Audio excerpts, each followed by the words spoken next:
Republicans are now turning their attention to tax reform as developments unfolded over health care last night. Republican leaders laid out a broad proposal on taxes.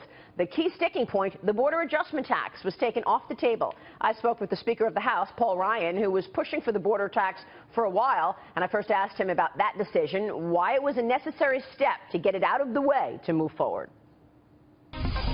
What we're trying to communicate is that we think most of all that is important is that we come to common ground on how to do tax reform so that we can get tax reform done in 2017. What I and other House leaders who have been pushing the border adjustment, I still think it's the way to go. I think that's the right kind of tax reform plan. But if it's going to stop us getting to consensus to get tax reform done, then we don't want that to happen, meaning the border adjustment. We want consensus to get tax reform done. It is more important for us than anything that we get tax reform done because we think it is absolutely critical for strong economic growth. And so what we wanted to do is go through and look at the details to see if there's a viable alternative to a border adjustment tax. If there's a way of doing tax reform that still gets what we're trying to get, which are low tax rates, expensing, things like a territorial system. The aspects of tax reform that we agree on, we wanted to make sure that we could still achieve those things without having a cash flow tax or a border adjustment tax. Once we realized that that is viable, then we agreed we need to go on a common template. And now we're getting our tax writers, the Ways and Means Committee and the Senate Finance Committee.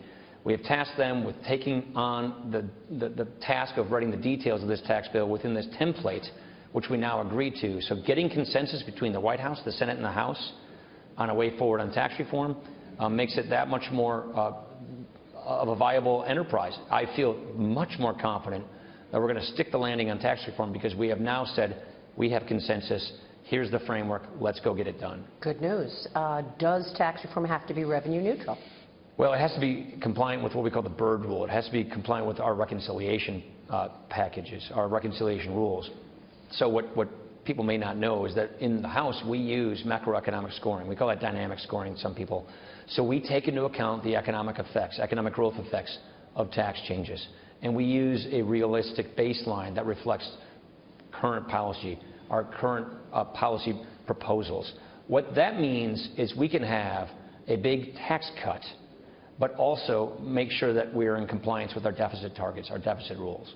So do you need to find revenue somewhere else? I mean, that border adjustment tax so the answer is yes going to raise $1 trillion over 10 years. That's right. But the point I'm making is, with all the tools we have to make sure that when we revenue estimate our tax reform bills, we take into consideration economic growth effects. That helps a great deal. And you're expecting 3% growth at some point to take hold. I don't think we can get to 3% growth without tax reform.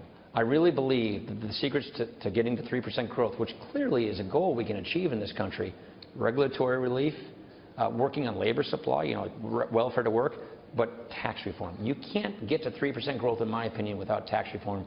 That is why this is so important. That's why we all agree. And the thing about tax reform is we as Republicans, especially now, agree on how to do it. Healthcare is a good example. There's not a complete consensus on how best to do healthcare reform. On tax reform, we have that consensus.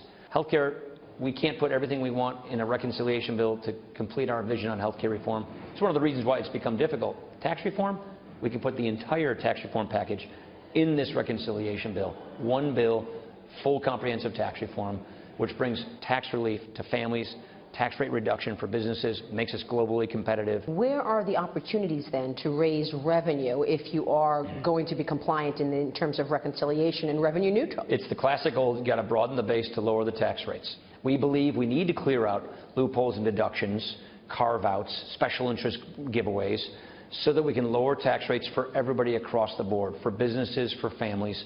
We also believe on the family side, and this is something we've been pretty explicit about, raise that standard deduction, get away some of the carve-outs, but preserve things like charity and mortgages and retirement savings. But clean up that tax code so you dramatically simplify it. It helps you consolidate tax brackets. It helps people have a simplified system. And on the business side, as I mentioned, you've got to take away loopholes so that you can lower tax rates.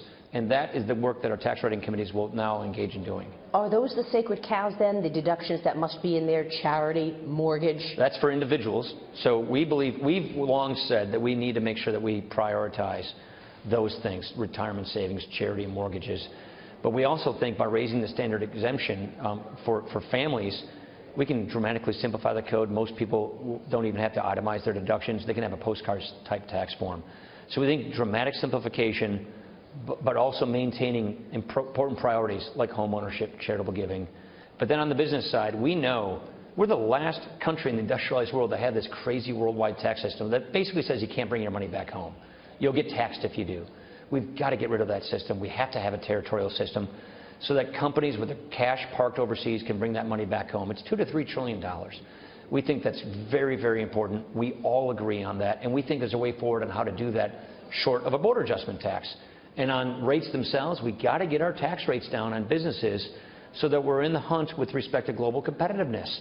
Our corporate rate's 35%, the top pass-through tax rate's 44.6%, and the average tax rate on businesses in the industrialized world is 22.5%. That is making us absolutely uncompetitive. We know we have to get those rates down.